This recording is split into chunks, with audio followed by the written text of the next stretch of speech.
মূল্যায়ন করে যদি দেখি যে ওরা গ্রহণ করেছে, আমি আমি আমার মতো স্যাটিসফাইড শিক্ষক পৃথিবীতে নাই। আর যদি দেখি না, ফেলিওর। আমি আপনাকে এবার একটা অপ্রিয় প্রশ্ন করতে চাই। যদিও আপনি বলেছেন যে আপনার পেশাকে আপনি পুরো পেশা জীবনটাকে আপনি উপভোগ করেছেন, কিন্তু তারপরেও একটা প্রশ্ন থেকেই যায় যে শিক্ষকতা পেশায় বেছে নিয়ে লাভটা কি আসলে? আপনি কত সালে শিক্ষকতা শুরু করেন? আমি 1990 সাল থেকে এ পেশায় অন্তর্ভুক্ত হই এবং দীর্ঘ 34 বছর শেষে আমি বর্তমানে অবসরে আছেন? অবসরে আছি। আচ্ছা, আপনি তো সরকারি প্রাথমিক বিদ্যালয়ের শিক্ষক ছিলেন, সরকারি প্রাথমিক বিদ্যালয় প্রধান শিক্ষক ছিলেন। প্রধান শিক্ষক ছিলাম। আপনার প্রথম স্কুল কোনটা ছিল? প্রথম স্কুল ছিল আমার নাদরা কালারহাট সরকারি প্রাথমিক বিদ্যালয়। এটি হচ্ছে আমাদের মনিরামপুর উপজেলার কাশিমনগর ইউনিয়নে। আচ্ছা, আনুমানিক কতগুলো স্কুলে আপনি শিক্ষকতা করেছেন আপনার পুরো জীবনে? তো আমি প্রথমে সহকারী শিক্ষক হিসাবে নিয়োগ প্রাপ্ত হই এবং পরবর্তীতে আমি প্রমোশন পেয়ে প্রধান শিক্ষক হই। আমি আমার এই শিক্ষকতা জীবনে বেশ বৈচিত্র্য আছে। বৈচিত্র্য বলতে অনেক প্রায় 8-10টা সরকারি প্রাথমিক বিদ্যালয়ে আমি মুভ করেছি এবং সেই হিসাবে আমার অভিজ্ঞতাটাও বিচিত্র আচ্ছা, বলে দিতে পারি। আমরা কি কিছু অভিজ্ঞতার কথা জানতে পারি, শিখতে পারি? নিশ্চয়ই নিশ্চয়ই। Please। মানে রিমার্কেবল কিছু অভিজ্ঞতার কথা আমাদের একটু বলেন তাহলে, যেহেতু চলেই আসলো। আমি যখন প্রথম নিয়োগপ্রাপ্ত হই, তো আমি নিয়োগপ্রাপ্ত হওয়ার পরে শ্রেণীকক্ষে যাই। শিক্ষক আমাকে শ্রেণীকক্ষে যেতে হবে। অবশ্যই। যে শিক্ষকতা পেশাটা যে একেবারে সহজ না, এইটা আমার উপলব্ধিতে আসলো। ওই যে ছোট কচিকাঁচা ছেলে মেয়ের ওর সামনে আমার প্রথম প্রথম মনে হতো যে ওরা বোধ হয় আমার চেয়ে বেশি জানে, আমি বোধহয় কম জানি। এবং আমি মাঝে মাঝে হোঁচট খেতে থাকি যে আমার যে একটা যে সাইনেস অবস্থা বা আমার যে ফ্রি মুভমেন্ট যেটা, এইটা আসতে আমার বেশ সময় লেগেছে এবং ওদের সাথে আমার এই যে নিবিড় সম্পর্ক ধীরে ধীরে তৈরি হয়েছে। তারপরে মজা পেয়েছি, আনন্দ পেয়েছি। ওরা যে শিশু, অ্যাভারেজ এই যে 6 to 10 ইয়ার্স ওল্ডের ভিতরে, তো ওদের সাথে পরবর্তীতে আমার খুব ভালো লেগেছে। এরপরে আমি প্রশিক্ষণ প্রাপ্ত হই, অর্থাৎ ইন সার্ভিস প্রশিক্ষণ যাকে বলে, সিনেড। এটা নেওয়ার পরে আরও আমি মোটামুটি কনফিডেন্স পাই এবং আমার পেশাতে আমি আস্তে আস্তে বেশ ভালো করতে থাকি, এই আর কি। প্রাইমারি স্কুলটা তো একদম প্রাথমিক জায়গা, তো সেখানে বাচ্চারা থাকে একদম।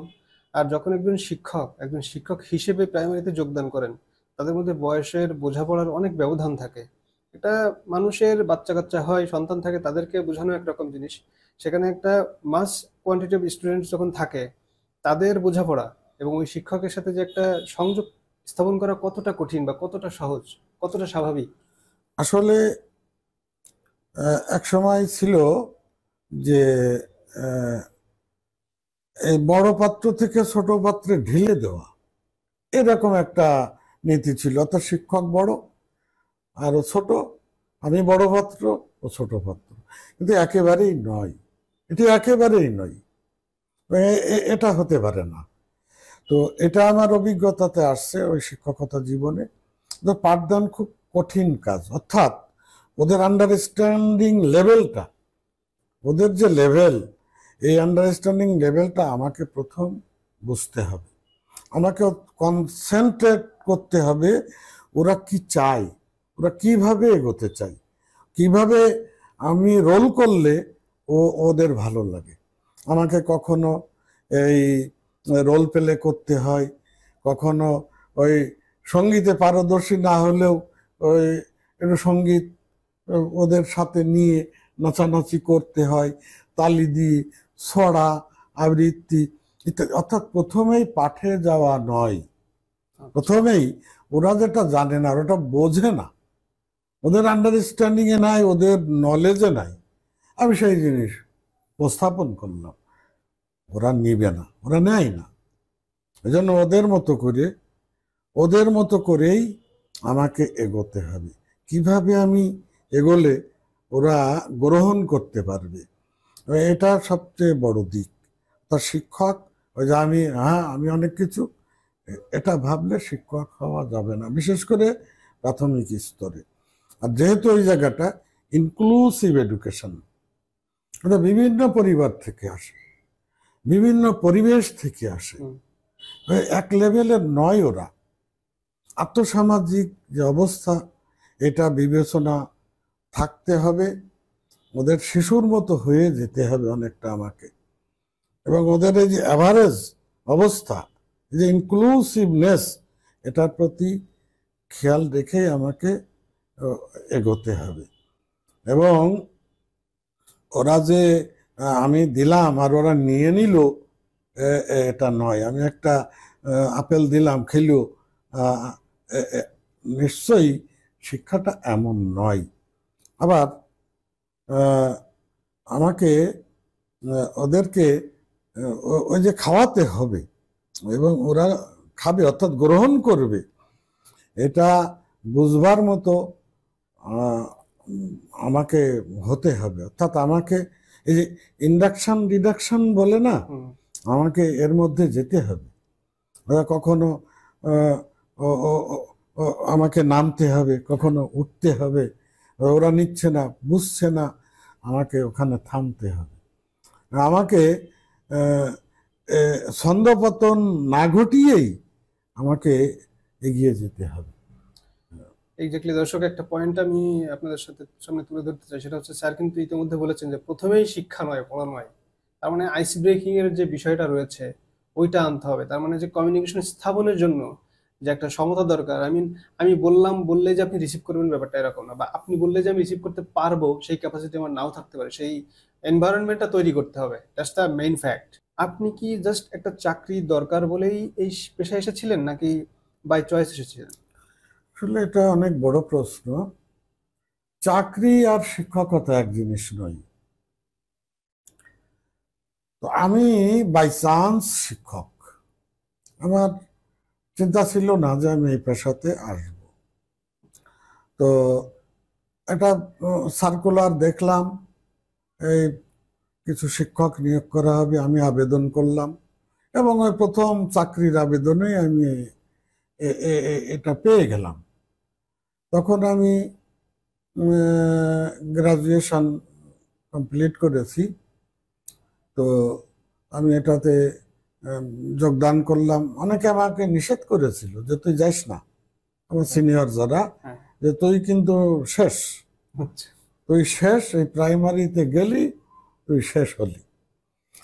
তো তারপরেও আমি জয়েন করলাম এবং এসে দেখলাম যে শিক্ষকতা আসলে আলাদা জিনিস। এটাকে আমি চাকরি হিসাবে গ্রহণ করা এটা একেবারে ঠিক নয়। যদিও আমি আকস্মিকভাবে এই পেশাতে এসেছি, আমার ভালো লেগেছে, আমি গ্রহণ করতে পেরেছি। আমি 34 বছর খুব আমি এই পেশাটাকে আমি খুব আনন্দের সাথে আমি এটা কাটিয়েছি। আমার খারাপ লাগেনি পেশাতে। অন্যান্য খারাপ লাগার দিক আছে, কিন্তু আমি এই পেশাটাকে আমি চাকরি মনে করি না। এবং যাদের কর্মসংস্থানের বিষয়, তারা যে এই পেশাতে আসলে শুধু চাকরির জন্য আসলে আমাদের জেনারেশন গ্যাপ হয়ে যাবে। আমরা যেটা কল্পনা করি জাতি হিসাবে, আমাদের গ্লোবাল ভিলেজে আমাদের টিকে থাকতে গেলে শুধু ওই যে কেউ আসলো চাকরি, অর্থাৎ আমার বেতন দরকার, আমার ভরণ পোষণ দরকার ফ্যামিলির, এই অর্থে যারা, এই চিন্তায় যারা আসবে, তারা এই পেশাতে ভালো করবে না, আমাদের জেনারেশনও তৈরি হবে না। কর্পোরেট কালচারে একটা জিনিস প্র্যাকটিস হয়, সেটা হচ্ছে অফিসের কাজ ঘরে এনো না। তো ওরা চাইলে পারেও সেটা, কিন্তু একটা শিক্ষকের বেলায় তো সেটা আসলে সম্ভব না, কারণ এখন একজন শিক্ষককে বাসায় আসলে পরীক্ষার খাতা দেখাও যদি বাদও দিই, তিনি যদি স্কুলের শ্রেণীকক্ষে বা তার অফিস কক্ষে বসেও সেটা দেখেন, তাকে তো আসলে শিক্ষা দিতে হলে নিজের একটা প্রিপারেশন আছে, নিজে জেনে তারপর তো জানাতে হবে। আর শিক্ষা তো আসলে হঠাৎ করে শেষ হয়ে যাওয়ার কোনো বিষয় না, এটা তো চলমান একটা প্রক্রিয়া। সেদিক থেকে এই পেশাটাকে আপনি কি বলবেন আসলে? সব শিক্ষক বা এখনকার শিক্ষক যারা আছেন, তারা কি আসলেই এই চর্চাটা করেন? কারণ শিক্ষকতা পেশা তো একটা চর্চার ব্যাপার। নিশ্চয়, নিশ্চয়। আসলে অন্য পেশার সাথে শিক্ষকতা পেশাকে মেলানো যাবে না। আমি সারাদিন অফিসে বসে ফাইল ওয়ার্ক করলাম, এটা এক জিনিস। আর আমি ওই যে বললাম, মানব শিশুকে আমি কিছু দিব, ওরা গ্রহণ করবে, মানুষের মতো মানুষ হবে, এই পৃথিবীতে টিকে থাকবে, অর্থাৎ সার্ভাইভাল ফর দি ফিটেস্ট যে কথাটা আমরা জানি, সেইখানে তাকে টিকে থাকতে হবে, অনেক লড়াই সংগ্রামে তাকে অবতীর্ণ হতে হবে। আর সেভাবেই একজন শিক্ষককে তাকে গড়ে তুলতে হবে। শিক্ষকতা পেশা আর অন্য পেশা এক জিনিস নয়। নিশ্চয়ই একজন শিক্ষক সর্বক্ষণ শিক্ষক। শুধু উত্তরপত্র মূল্যায়নের বিষয় এখানে নয়, আমাকে শিক্ষার্থীকে মূল্যায়ন করতে হয়, তার হাঁটা চলা, তার কথাবার্তা, আচরণ, সর্বদিক তাকে মূল্যায়ন করতে হয়। শুধু একটা লিখিত একটা পরীক্ষা মূল্যায়নের জন্য নিলাম, এটা যথেষ্ট নয়। এবং আমি যখন বাড়িতে থাকি তখনও আমার মগজে মননে থাকতে হবে আমি শিক্ষক। আমি আগামী দিন কি পড়াবো, আমার কি হলে, কি নিয়ে আমি এই পাঠটা দিব, অর্থাৎ ওই পাঠটা আগে শিক্ষককে গ্রহণ করতে হবে। ওই পাঠটায় যে পাঠ বিভাজন করতে হয় আমাদেরকে, অর্থাৎ সারা বছর আমি কোন দিন একটা বিষয়ের কতটুকু অংশ পড়াবো, ওই অংশটুকু আগে শিক্ষককে গ্রহণ করতে হয়, নিজে আত্মস্থ করতে হয়, নিজে অভিনয় করতে হয়, নিজে নিজেই অভিনয় করতে হয়, হাঁটতে চলতে, বালিশে মাথা দিয়ে যে আমি কাল এভাবে করবো, ওভাবে করবো। অর্থাৎ আমি যেমন একটা উদাহরণ দিই, আমি বৃক্ষ সম্পর্কে পড়াবো, গাছ গাছ উদ্ভিদ সম্পর্কে পড়াবো, প্রাথমিক ধারণা। আমি কি পারি না একটা ছোট্ট একটা গাছ তুলে নিয়ে যেতে, শেকড় সমেত? এটা যদি আর বাস্তব হয়, এটা অনেক বাস্তব করে তুলে ধরা যায়, এটার মূল, শেকড়, এটা কাণ্ড, পাতা, এই যে ফুল ফল, এটা এ ধরনের প্রস্তুতি শিক্ষককে নিতে হবে। আমি গেলাম, আমি মাস্টার সাহেব, আমি প্রতিদিন বাড়ি থেকে গিয়ে ওই পাঠ্যপুস্তকটা নিলাম কি নিলাম না, চক ডাস্টার নিয়ে ক্লাসে চলে গেলাম, শ্রেণীতে চলে গেলাম, এই পড়। নো, এটা শিক্ষকতা নয়। শিক্ষকের অনেক প্রস্তুতির প্রয়োজন। শিক্ষক আগে প্রস্তুত হবে, তারপর আমার শিক্ষার্থীকে প্রস্তুত করতে হবে, আমাকে পাঠ উপস্থাপন করতে হবে, এবং আমার দেওয়া কতটুকু গ্রহণ করেছে তার মূল্যায়ন করতে হবে। মূল্যায়ন করে যদি দেখি যে ওরা গ্রহণ করেছে, আমি আমি আমার মতো স্যাটিসফাইড শিক্ষক পৃথিবীতে নাই। আর যদি দেখি না, ফেলিওর, কি করতে হবে? আমাকে নিরাময় দিতে হবে।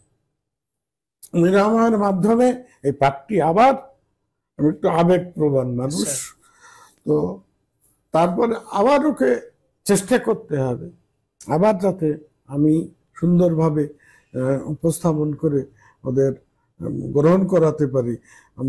এই সময় তো নাই, একটা পাঠদানের সময় তো সীমিত, এই সময়ের মধ্যেই আমাকে কাজ করতে হবে। এখন হলো না, আমি কি করব? আমি শিক্ষক, আমি ঘড়ি ধরে 4টা পর্যন্ত থাকবো, এটা হয় না। প্রয়োজনে আমাকে 4টের পরে থাকতে হবে। ওদের মন মানসিকতার উপর নির্ভর করবে। ওদের আবার আটকে রাখে শিশু মন, তো যখন সুবিধাজনক সময় তখন আমি ওদের নিয়ে বলবো, যারা গ্রহণ করতে পারেনি। কিছু থাকে অ্যাডভান্স লেভেল, মিডল ক্লাস, তারপরে ব্যাকওয়ার্ড। সেভাবেই আমাকে সবসময় প্রস্তুত থাকতে হবে। আর আমি নিজেও যে সবসময় সুস্থ থাকবো, সবসময় আমার মানসিকতা একরকম থাকবে এমনটি না। আমি তো মানুষ, সেজন্যই সময় নষ্ট করার কোনো সুযোগ এই পেশাতে নাই। একজন শিক্ষকের তো তাহলে দেখছি যে অনেকগুলো সত্তা ধারণ করতে হয়। একজন ছাত্র ছাত্র একটা পিপাসু, জ্ঞান পিপাসু মানুষ হতে হয় ভেতরে, যে সবসময় একটা শেখার টেন্ডেন্সি থাকা লাগে। তারপরে হচ্ছে যে জিনিস বিষয়গুলো শেখাচ্ছে, কখনো কখনো সেই বিষয়গুলো ধারণ করতে হয় ভেতরে, কারণ শিক্ষার্থীকে বোঝানোর জন্য হয়তো ওই ধরনের চরিত্রেও মাঝে মাঝে অবতীর্ণ হতে হয়। আপনি 34 বছর শিক্ষকতা প্র্যাকটিস করেছেন, একজন শিক্ষক হওয়ার আগে কি কি ধরনের গুণ অর্জন করা উচিত? শিক্ষকতা পেশায় আসতে গেলে প্রথম তাকে মন তৈরি করতে হবে, আমি শিক্ষক হব। আমি শুধুমাত্র চাকরি নয়, অবশ্য এটা ভাবাও কঠিন আমাদের এই মতো এই দেশে।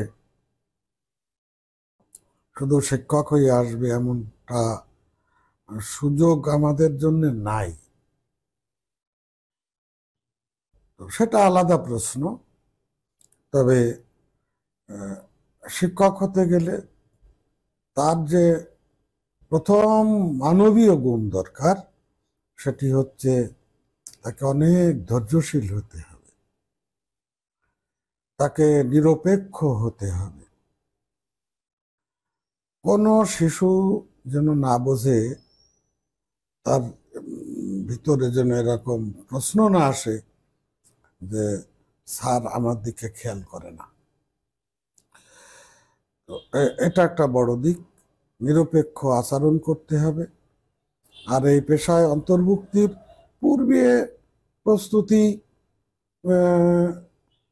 যেটা, সেটি তো আমাদের দেশের হিসাবে ওই একটা পরীক্ষা অবতীর্ণ হওয়া, ও প্রস্তুতি তো শিক্ষকতা প্রস্তুতি বলে আমি মনে করি না। তবে মনে, তার মগজে থাকতে হবে আমি শিক্ষক হতে চাই, এবং এই পেশাতে আমি ডেডিকেট হতে চাই। আমার ডেডিকেশন থাকবে, আমার শিক্ষা জাতি নিয়ে আমার স্বপ্ন তৈরি হবে। আমি আমি আমার পেশাতে জীবন, আমি অনেক জায়গায় অনেক সেমিনারে যাওয়ার সুযোগ আমার রয়েছে, জাতীয় পর্যায় পর্যন্ত। আমি এই কথা বলতে গেলে আমার কান্না আসে, আমার হায়ার অথরিটি অবাক হয়ে যায়। আমি মানে অনেক অনেক অনেক বড় বিষয় সেখানে উত্থাপন হয়। তো তখন আমি মানে একটু বুঝতে পারি যে আমি একজন শিক্ষক, আমি একজন শিক্ষক, এবং এই ধৈর্যের সাথে পিতৃত্ব দিয়ে এসে পিতৃত্ব সুলভ আচরণ দিয়ে আমি ওদেরকে, কারণ আমি যখন শ্রেণী থেকে বেরোই, আমার অভিজ্ঞতা আছে, ওরা আসে ছোট ছোট, আমার হাত ধরে, ও স্যার, স্যার, স্যার গো, তুমি আমাদের বাড়ি যাবা? তুমি কি আমাদের বাড়ি যাবা? হ্যাঁ, আনন্দ চিত্তে বলতে হ্যাঁ যাবো, অবশ্যই যাবো, তোমাদের বাড়ি যাবা না? আমাদের ওই যে হোম ভিজিট থাকে, হয়তো এক সুযোগ করে, যে যার বেশি আবেগ, যে বেশি ওরকম, তার বাড়িতে এক সময় গেলাম, যে কাটিয়ে আসলাম ওর মা বাবার সাথে, ওর ওর সম্পর্কে কিছু কথাবার্তা হলো। এই যে আমি আমি বহুত, ওই যে আমাদের শিক্ষকরা যেতে চাই না, যে বাড়ি বাড়ি যেতে চাই না, হোম ভিজিট একটা বড় বিষয়। আমি কিন্তু যাই। আমি আমার চাকরি জীবনে বহু বাড়িতে গেছি, হঠাৎ করে চলে গেলাম সময় বুঝি আর কি, আমার এই পেশার ব্যাঘাত না ঘটাই। তো ওরা খুব আনন্দ পায়, অভিভাবকরাও আনন্দ পায়, ও শিক্ষার্থীরা আনন্দ, স্যার স্যার এসেছে আমাদের বাড়িতে, ইন্সপিরেশন কাজ করে। ইন্সপিরেশন কাজ করে। তো এরকম আর কি, সহজ সরল আমাকে হতে হবে, আমাকে খুব ভাব গাম্ভীর্য নিয়ে থাকতে, বিশেষ করে প্রাইমারি এডুকেশনে এটি চলবে না। যে শিক্ষক হবে তাকে এই ধরনের আরো পেশাগত জীবন ডেভেলপ করার জন্য সেটা তো আলাদা দিক, এটা নানান প্রশিক্ষণ আছে। তো প্রশিক্ষণ কি সব? আগে তো আমাকে মন তৈরি করতে হবে। ওই যে অনেকে বলে ওই সিনের ট্রেনিং ওই বেরোনোর সময় গেটের বাইরে নিয়ে আসে না, এটা প্রচলিত কথা। তা যারা এই ধরনের মনে করে তারা তো শিক্ষক হবে না। হয়তো কিছু ওই ওখান থেকে নিয়ে আসে বাস্তব জীবনে, হয়তো প্রয়োগের সময় কাজে লাগে, কিন্তু মননে মগজে আমাকে শিক্ষক হতে হবে।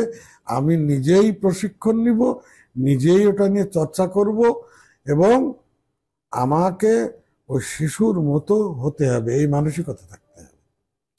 আচ্ছা স্যার, এই যে আপনি হয়তো বয়সের ব্যবধানের কারণে, কারণ শিক্ষার্থীর চেয়ে শিক্ষকের বয়সের একটু ব্যবধান থাকে বেশ খানিকটা, এবং তার বুঝেরও অনেক পার্থক্য থাকে, সেক্ষেত্রে আপনি হয়তো শিক্ষক হিসেবে আপনার স্টুডেন্টের ইমোশনটা বুঝতে পারছেন, কিন্তু বাচ্চারা তো আসলে শিক্ষকদের ইমোশনটা বুঝতে পারে না সবসময়, হুম, যেটা বোঝাতে চান। তো আপনি একটু আগেই বলেছেন যে তারাও ওই পিতৃত্ব দিয়ে তারপরে তাদের সাথে মিশেছেন। আপনি নিজের সংসার আছে, সন্তান আছে, তার মানে দাঁড়ালো দ্যাটস ইউর সেকেন্ড ফ্যামিলি। তো সেই ক্ষেত্রে তো তাদের প্রতি আপনার রিয়েল যে ভালোবাসা সেটাও আছে, কিন্তু ওরা তো বুঝতে পারে না। খারাপ লাগে না?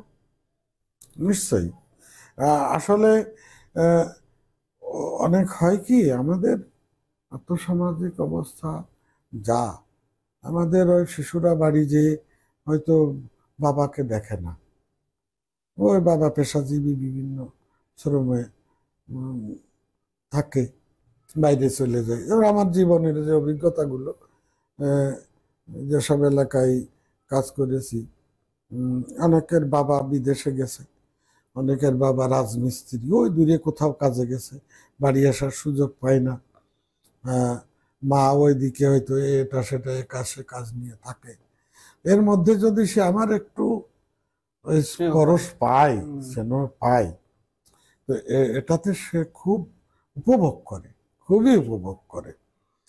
আমি ওই শিক্ষকের আসলে জানা দরকার, প্রত্যেকটা শিশুকে, প্রত্যেকটা শিক্ষার্থীকে জানা দরকার হুম।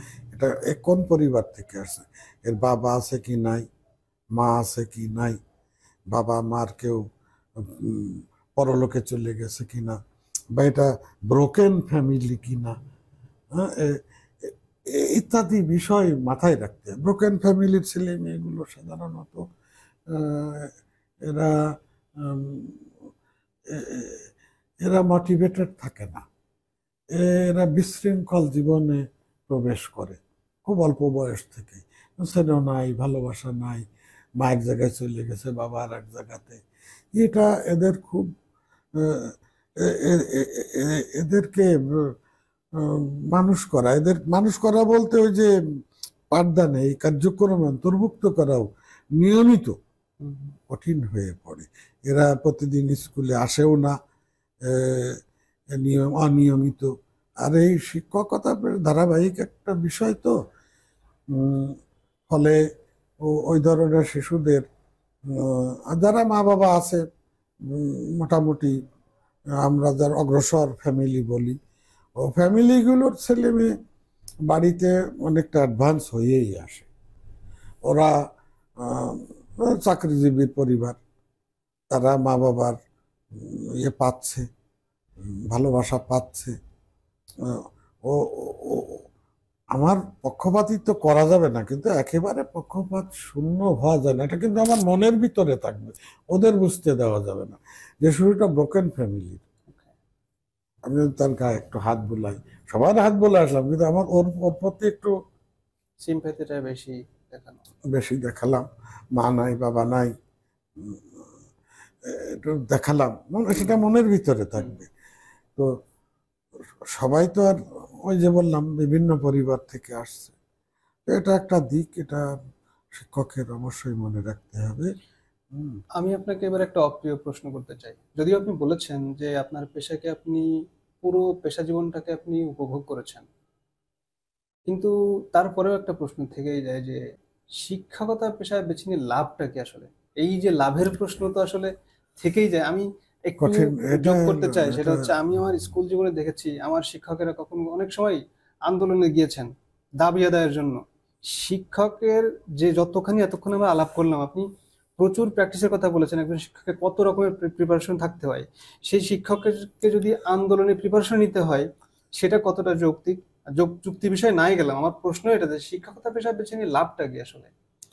আসলে আমাদের মতো দেশে শিক্ষকতা পেশায় যদি ওই অর্থে বিবেচনা করি, আহ, অর্থনৈতিক বিবেচনায় আমাদের দেশের শিক্ষকতা পেশাটা সেইভাবে আমাদেরকে সাপোর্ট করে না। আমার পরিবার চলে না, আমার পেট চলে না। আহ, এ- এই যে অর্থনৈতিক দিকটা, বাংলাদেশের শিক্ষকরা এতটাই অবহেলিত,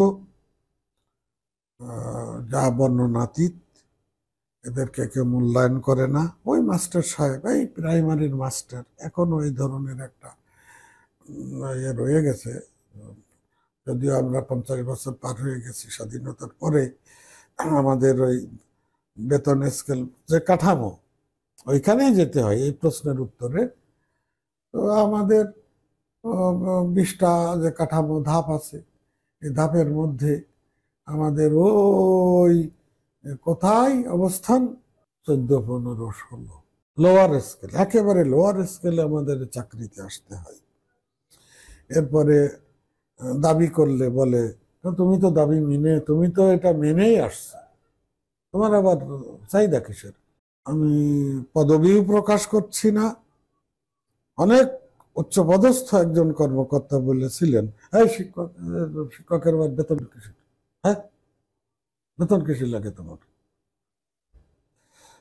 এমন এমন কথাও আমাদের শুনতে হয়। শিক্ষকের বেতন দরকার নাই, শিক্ষকের পোশাক প্রয়োজন হয় না, শিক্ষকের ছেলেমেয়ের লেখাপড়ার প্রয়োজন হয় না, শিক্ষকের ছেলেমেয়ের বিয়ে শাদীর প্রয়োজন হয় না। আরো যে আমরা যেটাকে বলি মোটামুটি একটা আম, জীবন, লাইফস্টাইল, সেটা শিক্ষকের থাকতে নাই। এই দেশে আমাদের এখনো এরকম চিন্তা ভাবনা। আন্দোলন সংগ্রাম, শিক্ষক কেন রাস্তায় নামবে? শিক্ষক কেন লাঠির বাড়ি খাবে? শিক্ষককে কেন দাবি করতে হবে? শিক্ষক থাকবে সর্ব উপরে, সবার উপরে। আমাদের আজকের আমাদের জেনারেশনের অবস্থা যা, আমাদের কোনো জেনারেশন তৈরি হচ্ছে না। আমি 34 বছরে, আমি যদিও ডেডিকেটেড ছিলাম, কিন্তু আমার জেনারেশন তৈরি হচ্ছে না। আমিও যদিও ডেডিকেটেড, আমারও তো অর্থের প্রয়োজন ছিল, আমারও তো পয়সার প্রয়োজন। আমার ছেলে মেয়ে, মা বাবা, স্ত্রী নিয়ে তো আমাকে সংসার করতে হয়, আমাকে তো পথে হোঁচট খেতে হয়, আমাকে একই বাজারে বাজার করতে হয়। যে বাজারে আমার চেয়ে বেশি আয়ের লোকজন বাজার করে, সেখানে আমাকে বাজার করতে হয়। শিক্ষককে দাবি করতে হবে কেন? এই দেশে এটা একটা বড় প্রশ্ন। কেউ, এই যে অনেক রেজিম দেখলাম, পলিটিক্সের আওতায় চলে যাবে কিনা জানি না, আমাকে বলতে হবে, আমরা আজ পর্যন্ত একটা শিক্ষা নীতি পেলাম না। একটা স্বাধীন দেশে শিক্ষা নীতি থাকবে না?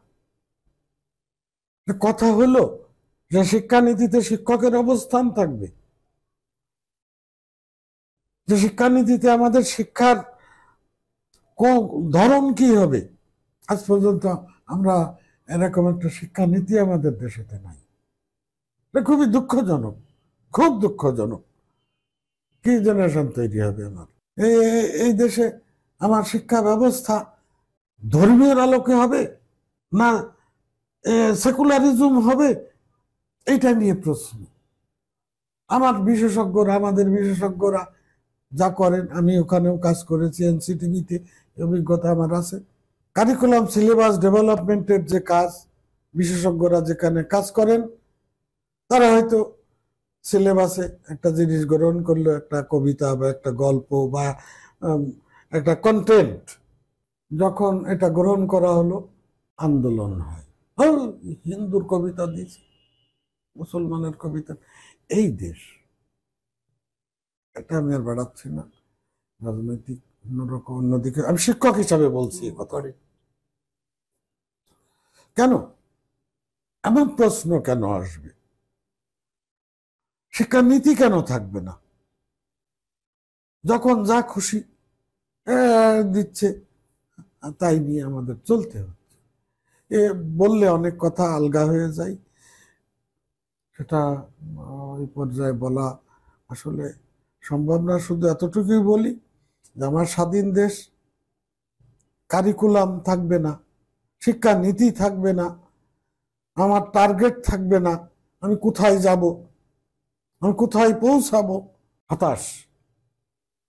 এই হতাশার ভিতর দিয়ে যারা ডেডিকেটেড তারাই বা কত সময় টিকে থাকবে। যে একজন মুক্ত মনের মানুষ, যাকে কোনো কিছু এই যে ধর্ম বা অন্যান্য আরো আরো যে নেগেটিভ দিক আছে, ধর্মটাকে নেগেটিভ বলতে চাচ্ছি না, আমি বলতে চাচ্ছি ওই আলোকে যে না ভাবে। অর্থাৎ আমি শ্রেণীতে শুধু মুসলিম পড়াবো, হিন্দু পড়াবো না, খ্রিস্টান পড়াবো না,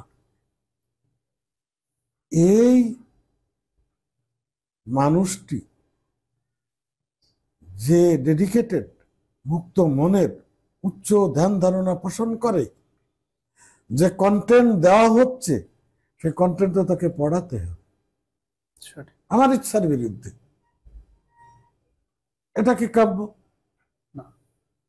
এটা জাতির জন্য, এটা জাতি কি জিনিস এইটাই হয়তো আমরা বুঝি না, জাতীয়তা কি এটাই হয়তো আমরা বুঝি না।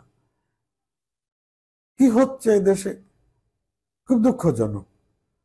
স্বাধীনতার পর থেকেই একই অবস্থা, কোনো পরিবর্তন নাই।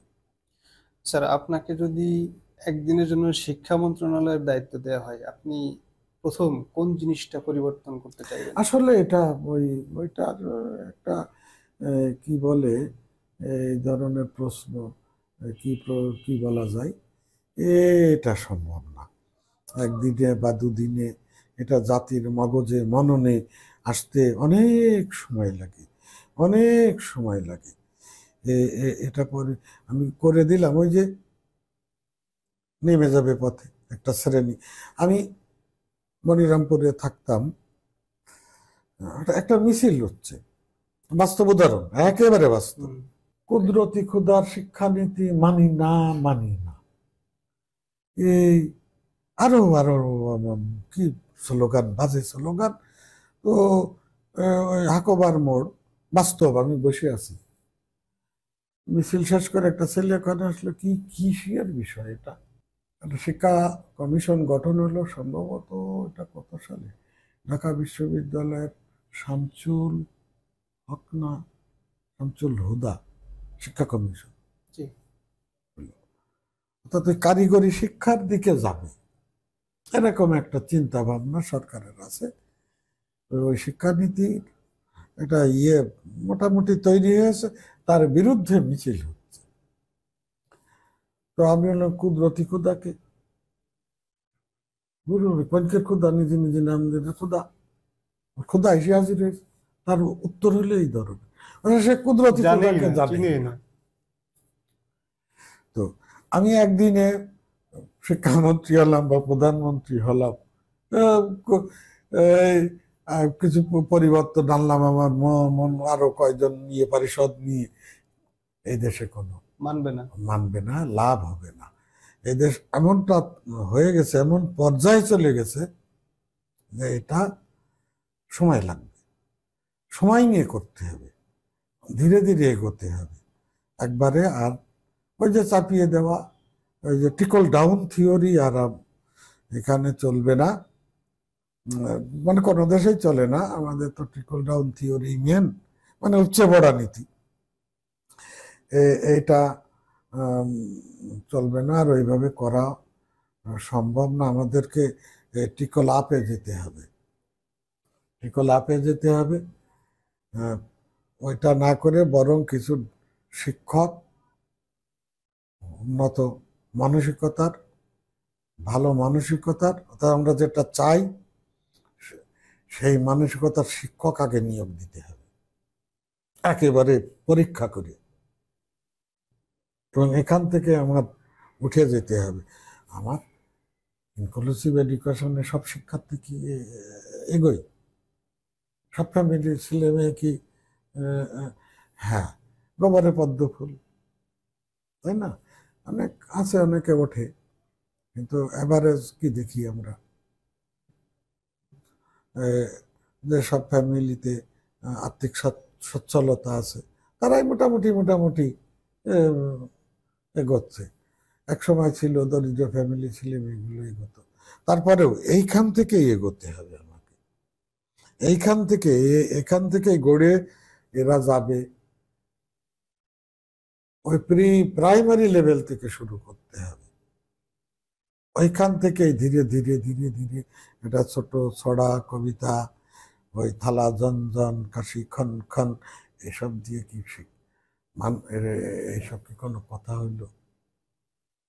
আমরা কত সুন্দর সুন্দর ছড়া কবিতা পড়েছি, আমাদের সেটা গেঁথে গেছে, গেঁথে গেছে না? এমনি আসে কি? এমনি প্র্যাকটিস করে কি হওয়া যায়? হওয়া যায় না, এমনি প্র্যাকটিস করে হওয়া যায় না। অনেক কিছুই হয়, কিন্তু আমার নীতি আদর্শ শিক্ষার মাধ্যম থেকে আসতে হয়, তাই না? তো ওই ওই মাধ্যম থেকেই আমার মনে হয় ওই উপরের থেকে করে দিয়ে না দিয়ে এইদিকে আমি যদি ওই ওই লেভেলে যাই, হ্যাঁ, আমি এটাই ভাববো। একদম রুট থেকে শুরু করতেন ডেভেলপমেন্টটা। স্যার বুঝতে পেরেছি, আপনার কথার ভেতরে আসলে ডুবে গেছি। আমাদের মনে হয় আরো ঘন্টা দুয়েক কথা বললেও শেষ হওয়ার সম্ভাবনা খুবই কম, না, আমাদের শেষও করতে হবে। আচ্ছা। আমি আপনার কাছ থেকে মনে হয় শেষ প্রশ্ন এটা, যে আপনার শুধুমাত্র শিক্ষকতা পেশারা লাগবে না, আপনার ব্যক্তি জীবন এবং শিক্ষকতা, আপনার যতটুকু বয়স, ততটুকু অভিজ্ঞতা আছে আপনার, পুরো অভিজ্ঞতার আলোকে আপনি দর্শকদের বা এই নেক্সট জেনারেশনের জন্য 3টি পরামর্শ দিবেন যেটা লাইফের প্র্যাকটিস করা উচিত। এই শিক্ষার উপরে সর্বোচ্চ গুরুত্ব দিতে হবে একটা দেশকে। শিক্ষায় বিনিয়োগ, এটা অনেকে লস মনে করে। শিক্ষায় বিনিয়োগ যে সবচেয়ে বেশি প্রোডাক্টিভ, এটা আমাদের ভাবতে হবে। দ্বিতীয়ত, অভিভাবকদের উদ্দেশ্যে আমার বলা যে আমাকে আমার শিক্ষার্থী, আমার শিশু যে বিদ্যালয়ে যায়, এই বিদ্যালয়ের সাথে তার একটা নিবিড় সম্পর্ক গড়ে তুলতে হবে। আমার শিশু যায় আর আসে, যায় আর আসে, এটা এটা নয়। শিক্ষকের সাথে, ওই প্রতিষ্ঠানের সাথে, ওই প্রতিষ্ঠানের যদি কোনো চাওয়ার পাওয়ার থাকে, আমিও যতটা পারি আমার সমাজকে নিয়ে, আমাদের আর্থসামাজিক অবস্থার প্রেক্ষিতে আমি যতটা পারি ওখানে আমিও কিছু অবদান রাখতে পারি। এটা আমাদের দেশের অভিভাবকদের এটা মাথায় রাখা উচিত। শিক্ষার উপরে আর কিছুই হতে পারে বলে আমার মনে হয় না। শিক্ষককে মর্যাদা দিতে হবে, শিক্ষকের সম্মান বৃদ্ধি করতে হবে, এই 3টা বিষয় গুরুত্ব অবশ্যই দিতে হবে। ওকে, স্যারের কাছে 3টি পরামর্শ উপদেশ চেয়েছিলাম আপনাদের জন্য প্লাস আমার জন্য। স্যার যে পরামর্শ বা উপদেশ দিয়েছেন সেটা আসলে সবার জন্য, পুরো ন্যাশনাল ইস্যুতে দিয়েছেন। তো বেসিক্যালি আমি যেটা বুঝলাম আর কি, যে সবচেয়ে বেস্ট ইনভেস্টমেন্ট হচ্ছে শিক্ষার ইনভেস্টমেন্ট। শিক্ষায় ইনভেস্টমেন্ট করা সবচেয়ে বেস্ট ইনভেস্টমেন্ট, কারণ এই জায়গাতে ইনভেস্ট করলে আলোটা আসলে পুরা দেশে, পুরা নেশনে ছড়িয়ে যাওয়ার সম্ভাবনা থাকে এবং যায় সেটা ছড়িয়ে। আর নাম্বার 2, আমি পুরো আলোচনা থেকে আরেকটা জিনিস উপলব্ধি করেছি, সেটা হচ্ছে শিক্ষক হতে হলে তার মধ্যে হ্যাপিনেস থাকতে হবে। হ্যাপিনেস কিন্তু টাকা দিয়ে কেনাও যায় sometimes, most of the time, কারণ টাকা ছাড়া অনেক কিছু অ্যাফোর্ড করা সম্ভব না। সুতরাং একজন শিক্ষকের, স্পেশালি প্রাথমিক বিদ্যালয়ের শিক্ষক, তারপর হাই স্কুলের শিক্ষক, যাদেরকে আসলেই লিটারালি প্রতি বছর আন্দোলনে যেতে হয়, একজন শিক্ষকের অবশ্যই একটা স্ট্যান্ডার্ড লাইফ থাকা উচিত, যেখানে থাকলে একটা হ্যাপি ফিলিংটা থাকবে। আর হ্যাপি ফিলিং, হ্যাপিনেসটা থাকলে তার শিক্ষার্থীদেরকে প্রপার শিক্ষা দেওয়ার মতো টেন্ডেন্সিটা তার মধ্যে সবসময় থাকবে, সে নিজে প্র্যাকটিস করতে পারবে। সো আশা করি আমরা আজকের ভিডিও থেকে বেশ কিছু মেসেজ পেয়েছি, আপনারাও পেয়েছেন। স্যার, আমাদেরকে সময় দেওয়ার জন্য আপনাকে অসংখ্য ধন্যবাদ। ধন্যবাদ। দর্শক, দেখা হবে পরবর্তী ভিডিওতে, পরবর্তী এপিসোডে নতুন কোনো বই নিয়ে, এরকম জীবন্ত বই নিয়ে আপনাদের সাথে আবারও দেখা হবে। ততক্ষণ পর্যন্ত অবশ্যই ভালো থাকবেন, সুস্থ থাকবেন, নিরাপদে থাকবেন। Good bye.